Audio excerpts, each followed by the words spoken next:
સુરત જિલ્લા અદાલતમાં મહિલા સુરક્ષા અને કાર્યસ્થળે જાતીય સતામણી નિવારણ અંગે જાગૃતિ ફેલાવવા માટે ભરોસા જેન્ડર સેનિટાઇઝેશન વર્કશોપનું આયોજન કરવામાં આવ્યું હતું। ગુજરાત રાજ્ય લીગલ સર્વિસીસ ઓથોરિટીના માર્ગદર્શન હેઠળ યોજાયેલી આ કાર્યશાળામાં POSH એક્ટ અંગે વિગતવાર માહિતી આપવામાં આવી। કાર્યક્રમમાં ઉચ્ચ ન્યાયાધીશો, કાનૂન નિષ્ણાંતો અને અદાલતી અધિકારીઓ ઉપસ્થિત રહ્યા હતા। વર્કશોપ દરમિયાન મહિલાઓના અધિકારો, તેમની સુરક્ષા, સન્માનપૂર્ણ કાર્યસ્થળનું મહત્વ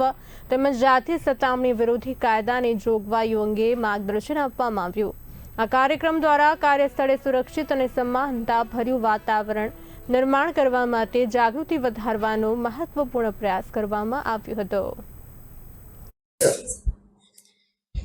રાષ્ટ્રીય કાનૂની સેવા સત્તામંડળ નાલસાના નિર્દેશો મુજબ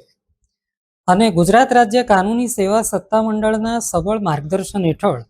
જિલ્લા કાનૂની સેવા સત્તામંડળ સુરત દ્વારા આજે સુરત જિલ્લા અદાલત ખાતે કાર્યક્ષેત્રે મહિલાઓની થતી જાતીય સતામણીની સલામતી આપવાના કાયદા એટલે કે પોશ એક્ટ 2013નો એક સેમિનાર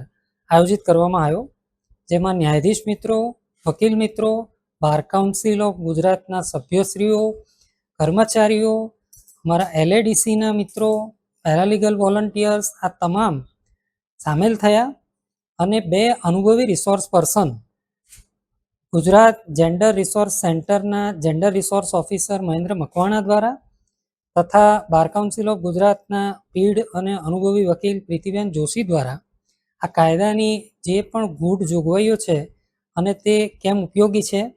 અને તેનો પ્રસાર કેવી રીતે કરવો તે અંગે જાણકારી આપી। સુરત ડિસ્ટ્રિક્ટ કોર્ટ ખાતે જે આ કાયદા નીચે આંતરિક કમિટી બનાવવામાં આવે છે, ઇન્ટરનલ કમ્પ્લેન્ટ કમિટી, એના ચેરમેન જજ શ્રી મુદુલિયર મેડમ દ્વારા પણ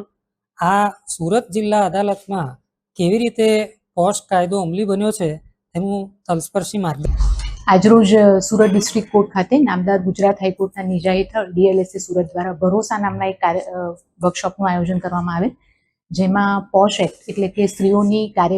કાર્યની જગ્યાએ જાતિ સતામણી સામેના રક્ષણના કાયદાની ચર્ચા અને શી બોક્સ જે પોર્ટલ છે ઓનલાઈન એની પર કઈ રીતે કમ્પ્લેન ફાઇલ કરી શકાય અને કયા કાયદાઓ છે એ માટેની જાગૃતતા માટેની પહેલ કરવામાં આવેલ, જેમાં મુખ્ય જિલ્લા ન્યાયાધીશ શ્રી ત્રિવેદી સાહેબ, અન્ય ન્યાયાધીશ સાહેબો,